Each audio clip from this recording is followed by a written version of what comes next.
গোস্বামী অসমৰ পুৰণি সত্ৰ নামঘৰ মন্দিৰ মছজিদ আৰু গিৰ্জাক লৈ ৰাজ্যৰ মুখ্যমন্ত্ৰীয়ে এক বৃহৎ মন্তব্য কৰিছে যিসমূহ পুৰণি ঐতিহাসিক স্থান আছে সেইসমূহৰ যিসমূহ ভূমি সেইসমূহ খিলঞ্জীয়া লোকৰ বাবে সংৰক্ষিত কৰা হ'ব 1951 চনত ভোটাৰ তালিকাত যিসকলৰ নাম আছে সেইসকলৰ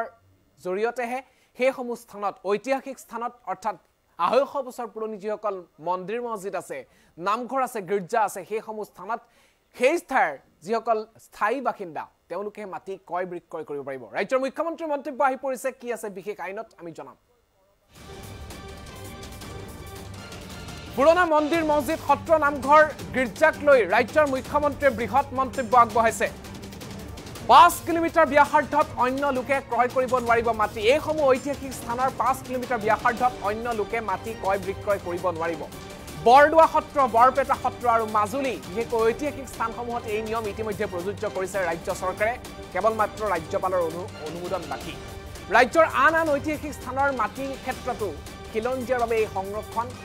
ব্যৱস্থা কৰা হ'ব 1951 চনৰ ভোটাৰ তালিকাত নাম থকা লোকেহে এইসমূহ ঐতিহাসিক স্থানত মাটি ক্ৰয় কৰিব পাৰিব 1951 চনৰ পিছত বসবাস কৰা সকলক এইসমূহ স্থানৰ পৰা উচ্ছেদ কৰা নহয় তেওঁলোকে এইসমূহ স্থানত যদি মাটি বিক্ৰী কৰিব বিচাৰে তেন্তে খিলঞ্জীয়া লোকৰ হাততে মাটি বিক্ৰী কৰি থৈ যাব লাগিব তেওঁলোকে ভৱিষ্যতে মাটি বিক্ৰী কৰিব খুজিলে খিলঞ্জীয়া লোককে কৰিব লাগিব যিকোনো ধৰ্মৰ ঐতিহাসিক লোকৰ বাবে এই নিয়ম প্ৰযোজ্য হ'ব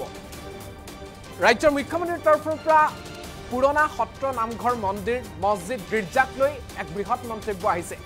অসমৰ যিসমূহ আটাইতকৈ পুৰণি মন্দিৰ মছজিদ আছে সেইসমূহক লৈ ৰাজ্যৰ মুখ্যমন্ত্ৰীয়ে কৈছে যে অতিকৈ পুৰণি যিসমূহ মন্দিৰ মছজিদ আছে সেইসমূহ অঞ্চলত যিসকল লোকে বাস কৰি আছে অৰ্থাৎ 1951 চনৰ ভোটাৰ তালিকাত যিসকলৰ নাম আছে সেই স্থানীয় লোকৰ সেইসকল লোকেহে সেই ঠাইত মাটি ক্ৰয় বিক্ৰয় কৰিব পাৰিব সেইসমূহ স্থান স্থানীয় লোকৰ বাবে সংৰক্ষণ কৰি দিয়া হ'ব আৰু সেইসমূহ স্থানত যদিহে নতুনভাৱে কোনো লোকে বসবাস কৰিছে সেইসমূহ স্থানক সেইসমূহ লোকক বৰ্তমান অৱস্থাত উচ্ছেদ কৰা নহয় কিন্তু তেওঁলোকে যদি মাটি বিক্ৰী কৰিব বিচাৰে তেন্তে সেই স্থানীয় লোক অৰ্থাৎ যিসকলৰ 51 চনৰ ভোটাৰ তালিকাত নাম আছে তেওঁলোককে মাটি বিক্ৰী কৰি থৈ আহিব লাগিব এয়া জাতি ধৰ্ম বৰ্ণ নিৰ্বিশেষে সকলোৰে বাবে প্ৰযোজ্য হ'ব সেয়া লাগিলে নামঘৰ হওক সত্ৰ হওক মছজিদ হওক গিৰ্জা হওক সকলোৰে বাবে প্ৰযোজ্য হ'ব ৰাজ্যৰ মুখ্যমন্ত্ৰীয়ে কলাক্ষেত্ৰত বিশেষ মন্তব্য কৰিছে অসমৰ পুৰণি মন্দিৰ সত্ৰ মন্দিৰ গিৰ্জা মছজিদক লৈ আগবঢ়াইছে মুখ্যমন্ত্ৰীৰ সেই বিশেষ মন্তব্য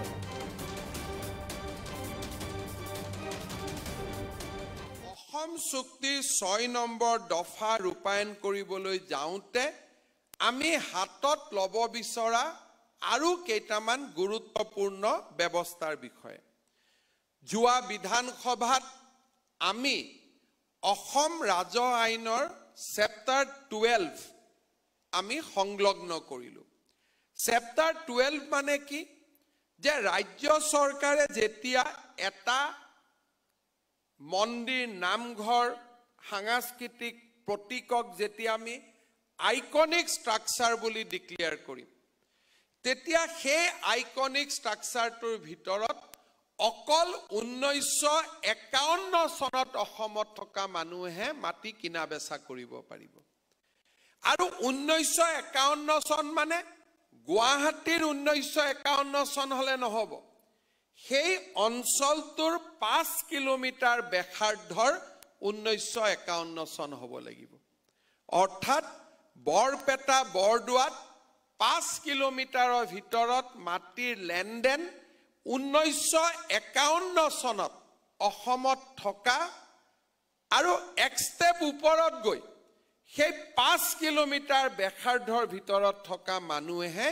সেই মাটি ক্ৰয় আৰু বিক্ৰয় কৰিব পাৰিব বৰ্তমানে যোনে মাটি ভোগ কৰি আছে তেওঁলোকক আমি এভিকচনৰ ব্যৱস্থা ৰখা নাই কিন্তু সেকেন্ড ল্যান্ড সেল তেওঁলোকে যেতিয়া দ্বিতীয়বাৰ কাবাক মাটিটো বিক্ৰী কৰিব খুজিব সেই 5 কিলোমিটাৰ ব্যাসাৰ্ধৰ 51 চনত অসমত থকা মানুহ এজনকহে কৰিব পাৰিব অৰ্থাৎ হয় মাটি তেওঁলোকে নিজৰ লগত ৰাখিব লাগিব নহলে খিলঞ্জীয়া মানুহ এজনক সেই মাটি তেওঁলোকে দিব লাগিব আমি বৰ্তমান বৰপেটা মাজুলী আৰু বটদ্ৰৱাক এই কামৰ বাবে এই মহান কামৰ বাবে নিৰ্বাচিত কৰিছো কিন্তু চৰকাৰে অচিৰেই জিলা উপায়ুক্তসকলক আয়ুক্তসকলক লিখিব যে আপোনালোকৰ জিলাত এনেকুৱা কিবা আইকনিক ষ্ট্ৰাকচাৰ আছে নেকি যাক আমি চেপ্টাৰ 12ত ইনক্লুড কৰিব বিচাৰিছো মই ভাবো যে 250 বছৰৰ পুৰণা নামঘৰ মন্দিৰ চাৰ্চ মছজিদ যিয়ে নাথাকক কিয় এই অঞ্চলৰ 5 কিলোমিটাৰ ব্যাসাৰ্ধক আমি সংৰক্ষণ কৰিব পাৰিলে মানুহৰ মাজত থকা ক্ষোভ বহু পৰিমাণে কমি যাব মই নিজেই আচৰিত হৈছো যে আইনখনৰ প্ৰয়োজনীয়তা আইনখন লোৱাৰ আগত যিমান মই ভাবিছিলো